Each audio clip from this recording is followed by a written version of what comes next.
Good morning, everybody, and welcome back to another episode of the news. I want to start things off by saying Happy International Women's Day.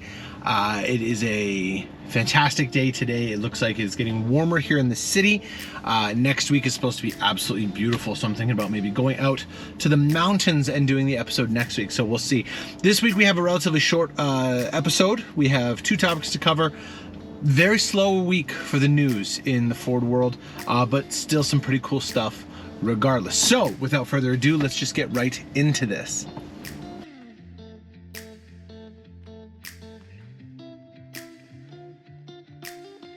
Starting things off, it looks like Ford is actually going to be unveiling a new Demonstrator vehicle in the coming days. It is going to be a variant of the F-150 Lightning, and it looks like its sole purpose is to tackle Pikes Peak. Take a look and listen to this.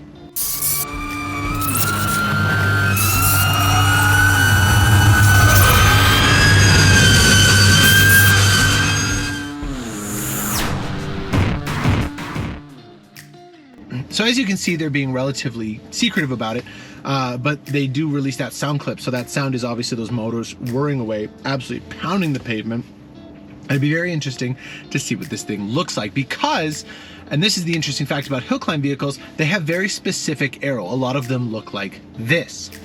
Now they can look very silly, but there is a reason behind it. So when you're doing a hill climb, something as daunting as Pikes Peak, the elevation change is very, very extreme. So at the bottom of the hill climb, you have a lot of air to deal with. The air is very thick. You don't need as much aero to get, the air to move over the parts of your car properly. However, the higher you get, the thinner the air gets. This provides several challenges. Number one, your engine is struggling. If you have an internal combustion engine, we'll get to that in a second. If you have an internal combustion engine, it is not breathing as well as it could down in the lower levels. So it's struggling to make the power. And then also you have an aero issue. So with thinner air, you don't have as much air going over the specific parts of your car that are going to keep you planted to the ground. So what you need is these ridiculous air dams, the big chin spoilers in the front, the big spoilers in the rear, to ensure that what little air is available to you is going to be utilized in the most efficient way possible.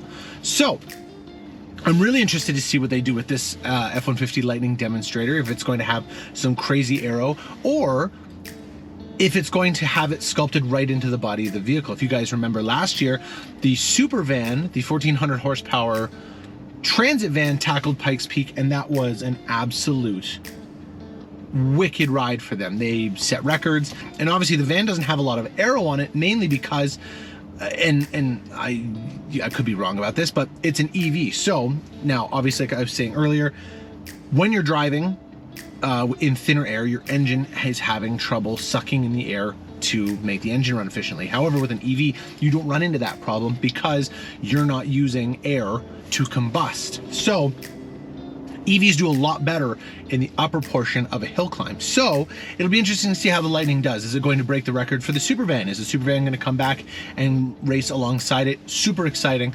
We don't know. But obviously, as soon as that's unveiled, you guys will be, it'll be the first thing I cover on the channel. So let us know down in the comments what you think about that, the F-150 EV Demonstrator hill climb vehicle.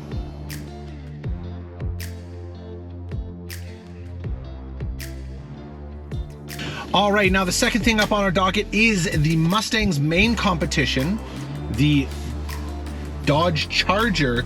All the information about the Dodge Charger has now come out for the 2025 year. So very interesting to read some of this stuff. It looks like what we mentioned earlier, it is going to have two different variants. It's going to have an electric variant, and it is going to have a internal combustion variant. Now that internal combustion is using the same engine out of the Jeep Wagoneer and the Grand Cherokee. It is the inline-six Hurricane.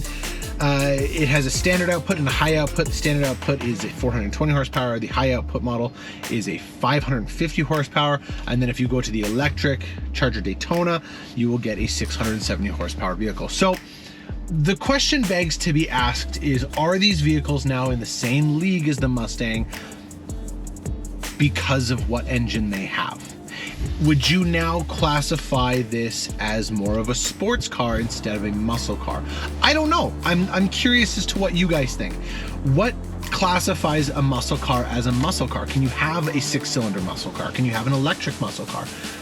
It's all kind of the viewer's discretion, and obviously when it comes down to it, it is personal beliefs and personal preferences. So let us know down in the comments what you think about the new Charger. Is a V6 going to be enough to get those diehard Dodge fans to get behind the wheels of one? Is it enough to get them behind the wheels just because that's the only option that they have now? Ford has come out and diligently said that it does not matter what the competition is doing. Ford will make V8s until they can't anymore. Doesn't matter what Dodge is doing, Chevy's doing, it doesn't matter. They are going to be making the Mustang a V8 until they physically cannot anymore. And even then, I bet we will go kicking and screaming. So let us know down in the comments what you think about the new Charger. Again, happy International Women's Day. Thank you so much for watching. Remember to like and subscribe, and we will see you next week.